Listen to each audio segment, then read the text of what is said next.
اللہ الرحمن الرحیم۔ ناظرین و سامعین السلام علیکم۔ پیش خدمت ہے شیطان لڑکی پارٹ 2۔ اب تو گھر جا اور جو جاب میں نے بتایا ہے اگلی منگلوار تک جاری رکھنا، ایسے ہی جیسے میں نے دائرے میں بٹھا کر زرد پھول ڈالے تھے، اور جاب ہونے کے بعد یہ پانی پینا۔ ایک پانی کی بوتل بڑھاتے ہوئے بولا، اگلی منگلوار کو پھر میرے پاس آنا۔ اب چلی جا، اور خود بھی واپس مڑ گیا۔ سادھو تو چلا گیا، جبکہ شہزادی بت بنی بیٹھی تھی۔ سب کچھ ایک ڈرامہ لگ رہا تھا۔ آنے والی زندگی کا تصور اسے بڑا حسین لگ رہا تھا۔ شر اور باطل میں یہی تو فرق ہے۔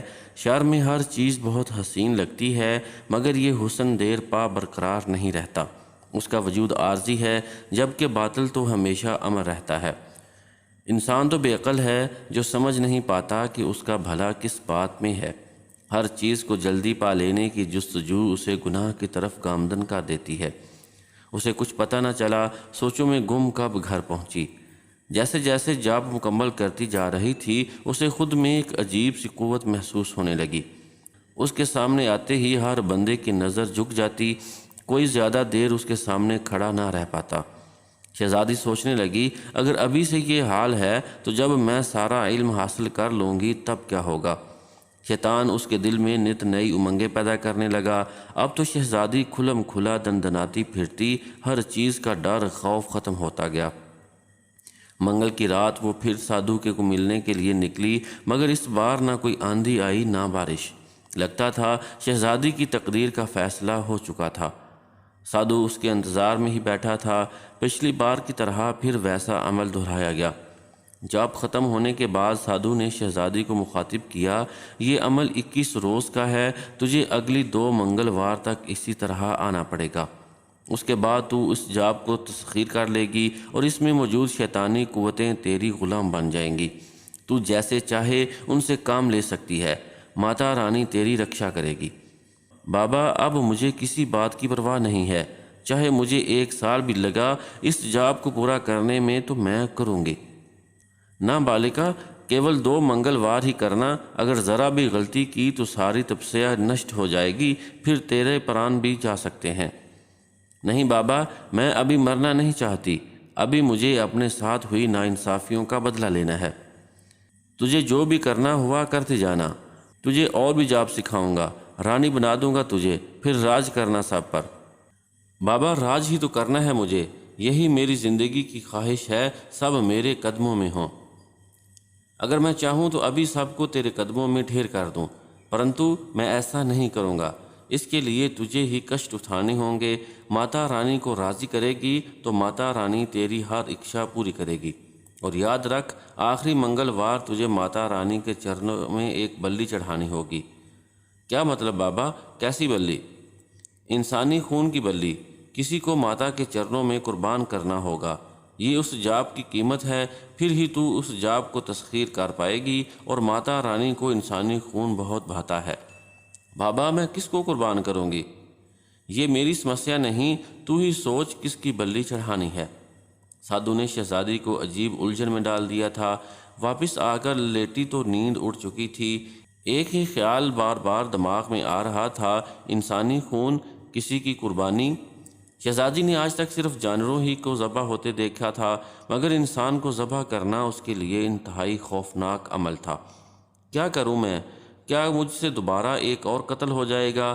اماں کو مارنے کے وقت میں نادان بچی تھی، ناسمجھی میں سب کر گئی، اور اب تو جانتے بوجھتے کسی کو مارنا ہے۔ یہ سب سوچتے صبح ہو گئی۔ 1 منٹ کے لیے بھی اسے نیند نہیں آئی تھی۔ ایک اور منگل گزر گیا، مگر شہزادی ابھی تک فیصلہ نہیں کر پائی تھی کہ اسے کس کو مارنا ہے۔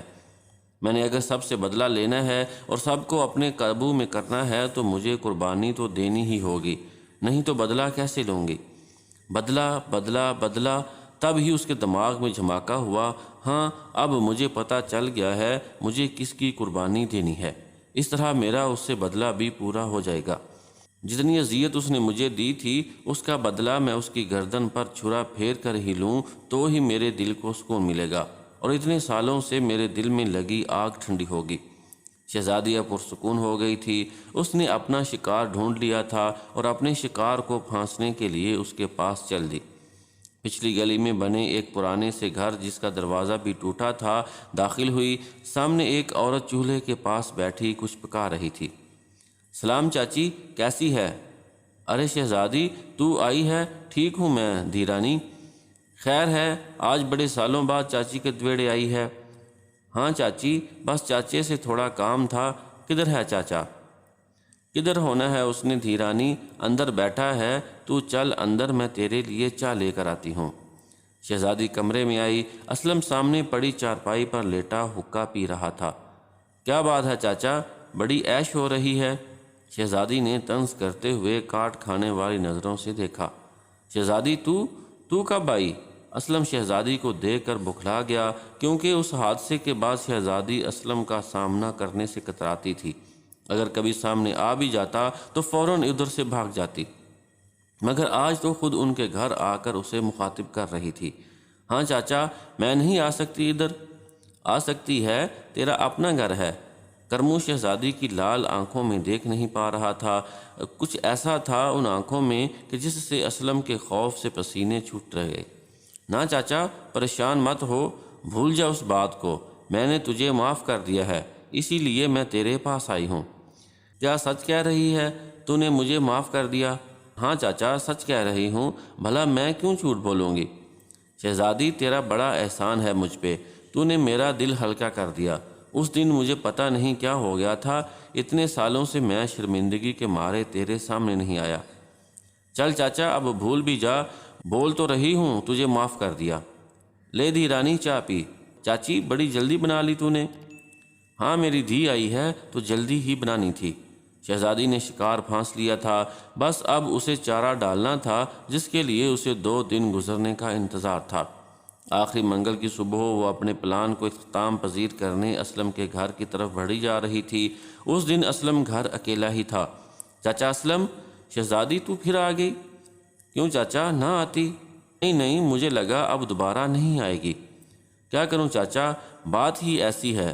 شہزادی چہرے کو پریشان بناتے ہوئے چارپائی پر بیٹھ گئی۔ کیا ہوا، خیر ہے نا؟ ہاں، خیر ہی ہے، بس تو وعدہ کر یہ بات ہم دونوں میں ہی رہے گی۔ ٹھیک ہے، وعدہ شہزادی۔ وعدہ نہ بھی لیتی تب بھی وہ کسی کو کچھ نہ بول پاتا، کیونکہ ایک تو یہ اس کی زندگی کی آخری رات تھی، دوسرا شہزادی کی شخصیت ایسا روبدار ہو گئی تھی، ہر کوئی اس کی بات بلا چوں چرا مان لیتا تھا۔ چاچا، میں کچھ دن سے ایک خواب دیکھ رہی ہوں۔ کیسا خواب؟ چاچا، میں دیکھتی ہوں کہ ہمارے قبرستان کے پاس جو برگد کا درخت ہے، میں رات کے اندھیرے میں اسے کھود رہی ہوں اور اس سے ڈھیروں خزانہ نکلا ہے۔ خزانہ؟ اسلم کے چہرے پر چمک آ گئی۔ ہاں چاچا، اگر 1-2 بار خواب آتا تو میں دھیان نہ دیتی، مگر 1 ہفتے سے روز یہ خواب آ رہا ہے۔ اچھا، تو میں تیری کیا مدد کروں؟ چاچا، میں چاہتی ہوں تو میرے ساتھ چل کے ادھر سے زمین کھود، کیونکہ تم تو کھیتی باڑی کرتے ہو، تم کو زمین کھودنی آتی ہے، مجھے یہ کام نہیں آتا۔ اچھا، پر میں کیوں کھودوں زمین؟ چاچا، بڑی جلدی بھول گیا، میں نے تجھے معاف کر دیا ہے۔ اگر تو نہ مانے تو مجھے غصہ آ گیا تو میں سب کو بتا دوں گی، اور تو فکر کیوں کرتا ہے، اگر خزانہ نکل آیا تو تجھے بھی حصہ دوں گی۔ اسلم شہزادی کی دھمکی سے پریشان ہو گیا، پھر حصے کی بات سن کر اس نے ساتھ جانے کی حامی بھر لی۔ ٹھیک ہے چاچا، میں چلتی ہوں، رات کو 11 بجے تیار رہنا۔ شہزادی دل میں سوچ رہی تھی، دیکھ تو صحیح کیسا خزانہ دیتی ہوں تجھے۔ طے کیے گئے وقت کے مطابق شہزادی گھر سے نکل کر گلی کی نکڑ پر کھڑی ہو گئی۔ اسے اسلم کا انتظار تھا۔ لالچ شیطان کا پسندیدہ پگڈنڈا ہے۔ لالچ ہی کے ذریعے انسان کو بدی کی طرف گامزن کرتا ہے، جس سے انسان کی سوچنے کی حس نکارہ ہو جاتی ہے اور ایسے کام کر جاتا ہے جن کا نتیجہ بہت بھیانک نکلتا ہے۔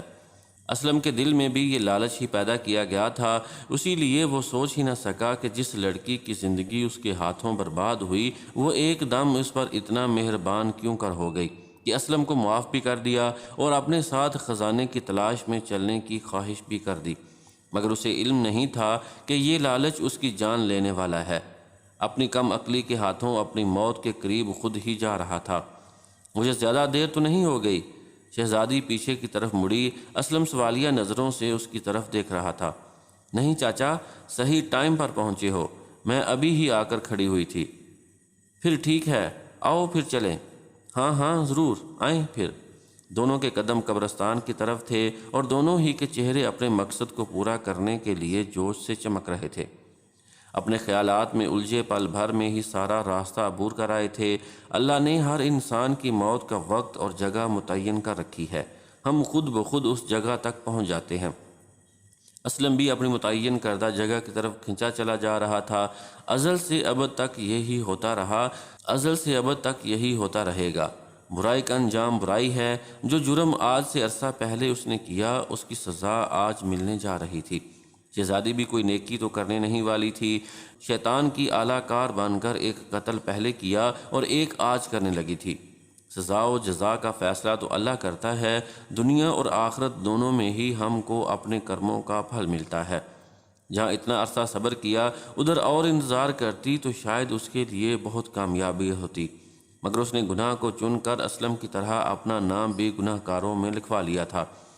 شہزادی آج بھی زرد لباس زیب تن کیے ہوئے تھی اور کالی چادر لپیٹ رکھی تھی۔ جیسے ہی قبرستان کے باہر قدم رکھا، اسلم چونک گیا۔ یہ جھونپڑی یہاں کب بنی؟ ابھی صبح تو ادھر سے گزرا ہوں، تب یہاں کچھ بھی نہیں تھا۔ اسلم کے سوال نے ایک پل کے لیے شہزادی کو بھی چونکا دیا، کیونکہ سادھو سے ملنے کے بعد اس نے دن کی روشنی میں کبھی اس طرف آنا ضروری نہیں سمجھا تھا۔ وہ بھی انجان تھی کہ دن میں یہ جھونپڑی دوسرے لوگوں کی نظروں سے اوجھل ہو جاتی ہے اور یہ شیطانی جال صرف اسی کو نظر آتا ہے۔ چاچا، میں تو بتانا ہی بھول گئی تھی، یہ جھونپڑی بھی خواب میں نظر آتی ہے، اسی کے اندر جا کر زمین کھودنی ہے۔ تم سچ کہہ رہی ہو؟ پھر تو یہ معجزہ ہے رب کا، ہمیں واقعی خزانہ ملنے والا ہے۔ شہزادی کے چہرے پر شیطانی ہنسی رقص کرنے لگی اور منہ میں بڑبڑائی، ہاں خزانہ تو ملنے ہی والا ہے، مجھے طاقت کا خزانہ۔ آ جاؤ، اب کیا سوچنے لگی ہو؟ کچھ نہیں چاچا، تم آگے چلو، میں بھی آ رہی ہوں۔ اسلم تیزی سے جھونپڑی کی طرف بڑھنے لگا، شاید موت اسے اب اور مہلت نہیں دینا چاہتی تھی۔ اندر داخل ہوتے ہی اسلم ٹھٹک کر رکا اور حیرانی سے سامنے بیٹھے سادھو کو دیکھنے لگا۔ شہزادی بھی آ چکی تھی۔ تم کون ہو بابا؟ بابا بولتے کیوں نہیں؟ کون ہو؟ اسلم نے ساتھ رکھی مورتیوں کو دیکھتے ہوئے سادھو کو بلایا۔ سادھو دوزانوں آنکھیں بند کیے بیٹھا تھا۔ اس نے اپنی لال انگارہ آنکھیں کھول کر اسلم کی طرف دیکھا تو وہ ڈر کر 2 قدم پیچھے ہو گیا۔ لے آئی تو پھر اس کو؟ ہاں بابا، لانا ہی تھا، اتنی محنت ضائع کیسے جانے دیتی؟ پھر اس سے پرانا حساب بھی تو چکتا کرنا ہے۔ آج تم نے ماتا رانی کو خوش کر دیا تو تم رانی بن جاؤ گی۔ شہزادی، کون ہے یہ؟ تم جانتی ہو اس کو؟ اور تم لوگ کیا باتیں کر رہے ہو؟ اسلم کے چہرے پر ہوائیاں اڑ رہی تھیں۔ تبھی شہزادی نے اسلم کی ٹانگ پر ٹھوکر ماری، وہ بے دھیانی میں کھڑا تھا، لڑکھڑا کر نیچے گر گیا۔ شہزادی نے اس پر لاتوں اور گھونسوں کی بارش کر دی۔ کمینے، تو کیا سمجھا میں نے تمہیں معاف کر دیا ہے؟ اتنی آسانی سے کیسے معاف کر دوں تجھے؟ تیرا تو خون پی جاؤں گی میں۔ مجھے معاف کر دو، چھوڑ دو مجھے، جانے دو مجھے، کوئی خزانہ نہیں چاہیے، جانے دو مجھے۔ اسلم خود کو بچاتا ہوا گڑگڑانے لگا۔ کتے، تجھے کیسے جانے دوں؟ تم نے چھوڑا تھا مجھے، تیری گردن کاٹوں گی۔ شہزادی غصے میں وحشی بنی ہوئی تھی۔ بس کر بالکا، سمے بہت کم ہے تیرے پاس، اپنا جاب پوچھ شروع کر۔ شہزادی نے اسلم کو چھوڑ دیا اور زمین پر بیٹھ گئی۔ اسلم میں اٹھنے کی سکت نہیں رہی تھی، زمین پر لیٹا کراہ رہا تھا۔ سادھو نے گول دائرہ کھینچا اور پچھلی بار کی طرح زرد رنگ لگایا اور زرد پھول گود میں ڈال کر منتر پڑھنے بیٹھ گیا۔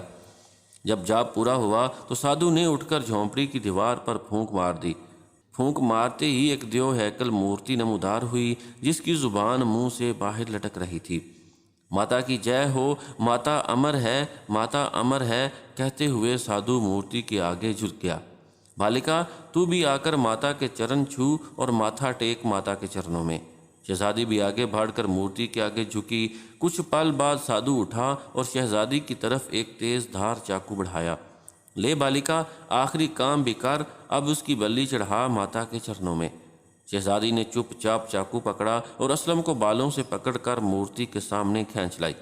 اسلم چیخ رہا تھا۔ تبھی شہزادی نے پوری طاقت سے چاقو کا وار اسلم کی گردن پر کیا، جس سے اس کی گردن دھڑ سے الگ ہو گئی اور خون مورتی کے پیروں کو چھونے لگا۔ دھنے ہو ماتا، دھنے ہو، اسی خون سے تو بھی نہا لے، پھر تیرے اندر شیطانی طاقتیں آ جائیں گی۔ شہزادی نے بیٹھ کر خون اپنے جسم پر ملنا شروع کر دیا۔ پہلے تو سادھو مرغی کے خون سے نہلاتا تھا، مگر آج اپنے ہاتھوں سے ہی انسانی خون سے نہا رہی تھی۔ نہ کوئی ڈر محسوس ہو رہا تھا اسے، نہ کراہت، بس شیطانی طاقتوں نے اپنا غلام بنا لیا تھا۔ جیسے جیسے خوب مر رہی تھی، ویسے ویسے اپنے وجود میں گرمی کی شدت بڑھتے دیکھنے لگی۔ ایک عجیب سی طاقت اس میں سرایت کرتی جا رہی تھی۔ شہزادی کو لگ رہا تھا اس کے جسم میں کتنے لوگ گھستے جا رہے ہیں۔ اندیکھی قوتیں شہزادی کے جسم میں سرایت کر چکی تھیں۔ اس کے چہرے کا رنگ تو پہلے ہی سیاہی مائل تھا، مگر اب کچھ اور بھی ہیبت سی آ گئی تھی اس میں۔